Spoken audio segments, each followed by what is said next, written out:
clearance and inspection.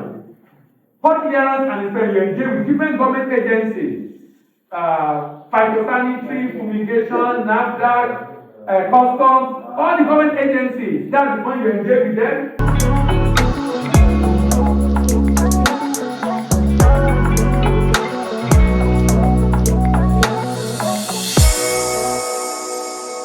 So here is the step-by-step export process.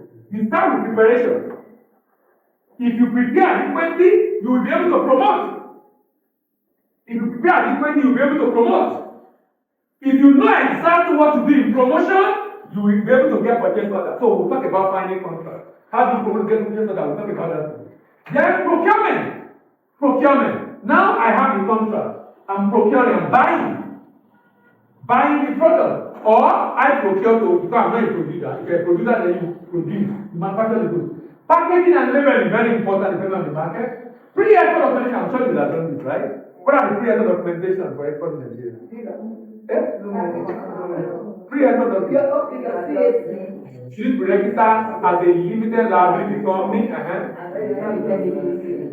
For example, NEPC, what do you mean? What do you mean a memorandum? Export memorandum. Okay, so let's come again. So you have your CSC to export to do your pre-export documentation. You need your CSC export certificate. What else? NAFDAC and what else?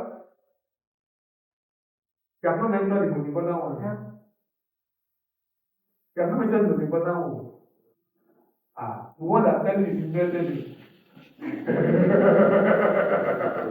The one that tells you that you have not mentioned.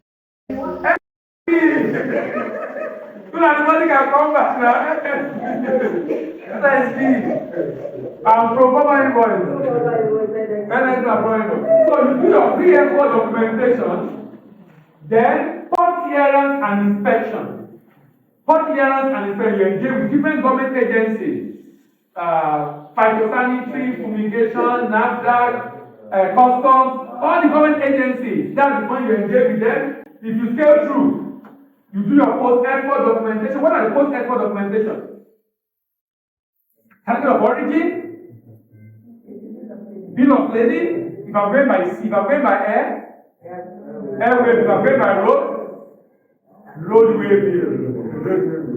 So, invoice, country of origin, bill of lading, another document,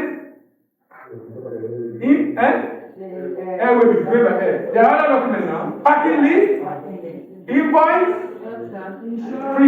insurance, pre-shipment inspection report, and any other document the buyer needs to clear the goods at destination. Any other document the buyer needs to clear the goods at destination. Presentation of document. Now, have we discussed payment method? I'm sure. What are the payment methods in trade? I'm happy I came on Friday. I'm happy I came on Friday. So we can be sure, that maximize your stay here. Yes, what are the payment methods in trade? Yes.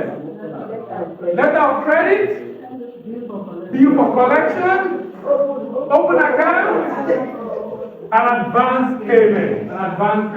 So, depending on your payment method, if your payment method is letter of credit or bill for collection, presentation of document will go from selling bank to the bank of the buyer. But if your payment method is advance or open account, you can send document directly to the buyer. But this document is sent for court clearance and inspection at destination after the payment is made. Now, payments can be made before shipment and after shipment, or even during the shipment. It all depends on the agreement between the buyer and the seller. But most of the time, for first-timer buyer, most of the time they want to pay after shipment.